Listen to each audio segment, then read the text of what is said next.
In this video, I'm going to show you how to do the AC/DC voltage testing for the Notifier NFS-3030 fire alarm panel. And you can see on your little sticker under here, it's the CPU2-3030D. So if you can see that. So we're going to identify our voltage coming in. So we have our AC voltage here coming in, and then we have our battery bank below us. So we're going to test those as well, and we're going to make sure that our voltage coming in first. So we're going to do our AC voltage. If I could hopefully, my chop skills have not been on point today, just FYI. So we'll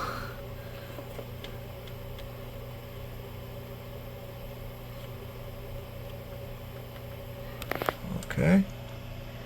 Got that one actually pretty quick, kind of surprised. So we're at 121 volts, 121 volts.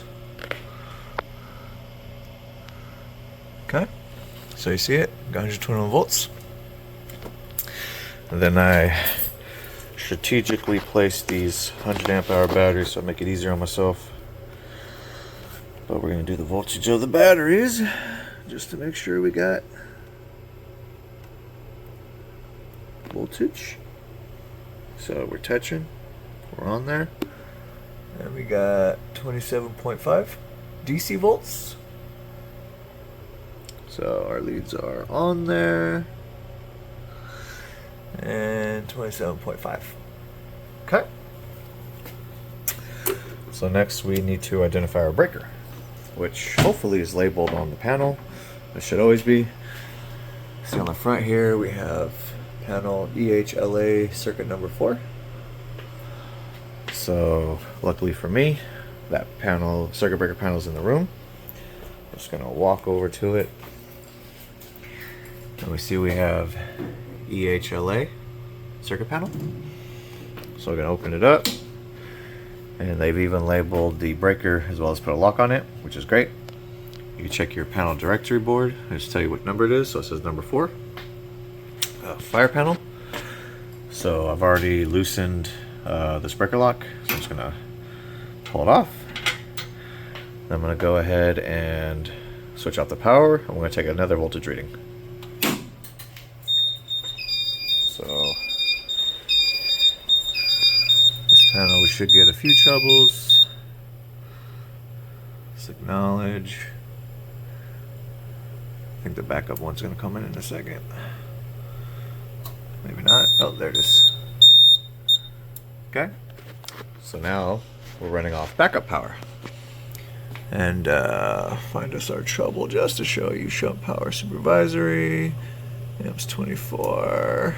FCPS1, so that's our booster trouble because it's right above us. And then we have AC fail.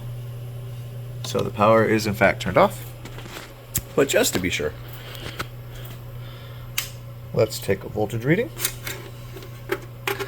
Just to make sure there's no stray voltage or anything crazy going on. That we are 100% dead.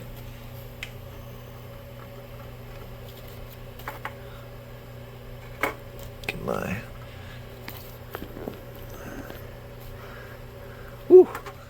I'm not with it today with my chopsticks.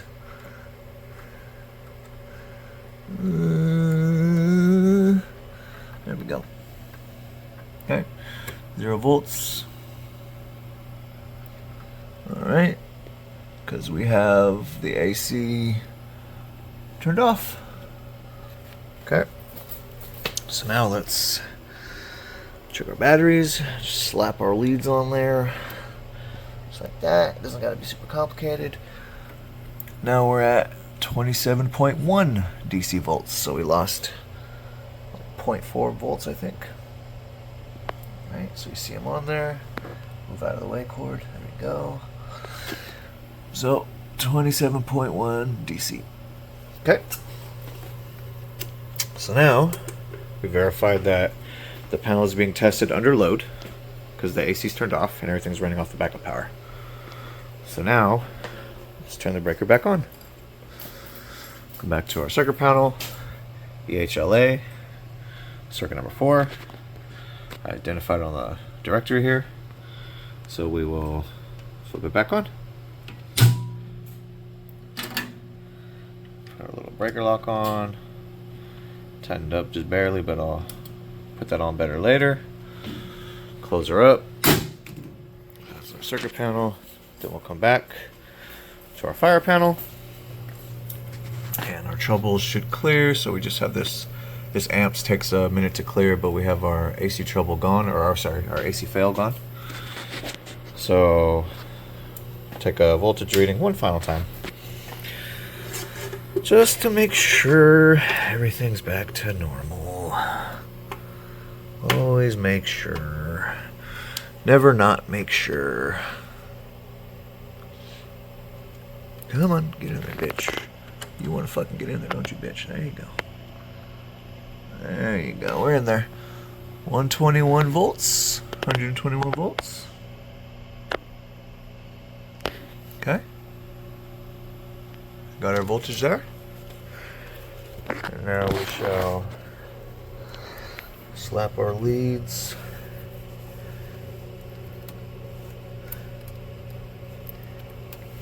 Oh my gosh. There we go. This is supposed to be the easy part.